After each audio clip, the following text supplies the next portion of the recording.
माघ माह के कृष्ण पक्ष की अमावस्या को माघी अमावस्या या मौनी अमावस्या कहा जाता है।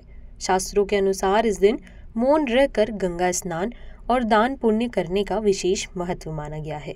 उस दिन श्रद्धालु गंगा और अन्य सभी दैविक नदियों में आस्था की डुबकी लगाते हैं।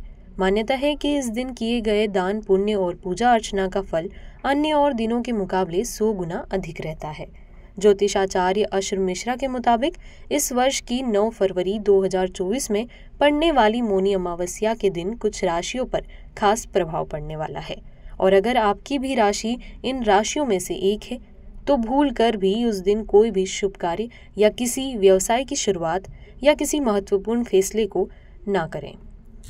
देखिए, जो असर सबसे ज़्यादा पड़ना है वो मकर राशि में पड़ना है, क्योंकि जो चंद्रमा अस्त हो रहे हैं वो मकर राशि में ही अस्त हो रहे हैं।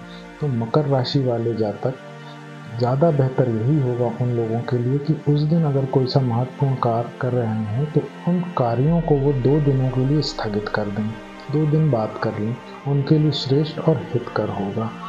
और अब बात आती है कि और किन किन राशियों पे आता है। जो मन का स्वामी है अगर वो अस्त है तो इसका सीधा सीधा रूप ये होगा कि हर किसी इंसान पे इसका असर होगा ही होगा, चर हो चाहे वो अचर जीव हो, उन सब पे ही इसका असर होगा। फिर भी जो मकर के बाद अगर कम असर देखा जाए तो वो है मेष राशि, कर्क राशि। जो चंद्रमा से जुड़े शुभ फल मिलने थे उस दिन वो उस फल से वंचित हो जाएंगे, उससे कम असर होगा। वृषभ, सिंह और ये वृश्चिक राशि, इन पे भी जो चंद्र का असर है वो नहीं देखने मिलेगा।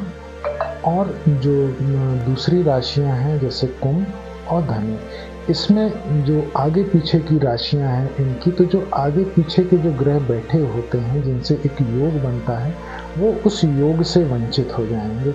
तो इसलिए श्रेष्ठ और हितकर ये होगा कि अमावस्या और शुक्ल पक्ष की प्रतिपदा का हम त्याग कर दें, वो सबके लिए श्रेष्ठ रहेगा। उस दिन हम सब पूजा करें, भगवान चंद्र का बल बढ़ाएं, भगवान शिव की पूजा करके, भगवान चंद्र की पूजा करके, जितनी भी दैविक नदियां हैं उन सब में स्नान करके चंद्र को अर्घ दें, वो ज़्यादा श्रेष्ठ होगा। चंद्र के नाम से अर्घ दें, वो ज़्यादा श्रेष्ठ होगा। अब ये ना सोचे चंद्र तो दिखेगा नहीं कि हम उन लोगों को अर्घ कैसे दें, तो ये सिर्फ एक कहने की बात है। चंद्र तो जीवित हैं, आप उनके नाम से अर्घ दीजिए। बस अंतर इतना आ जाता है कि उस समय उनका जो है मुख बस जीवित होता है और शुक्ल पक्ष की प्रतिपदा से वो धीरे धीरे करके बढ़ना शुरू हो जाते हैं।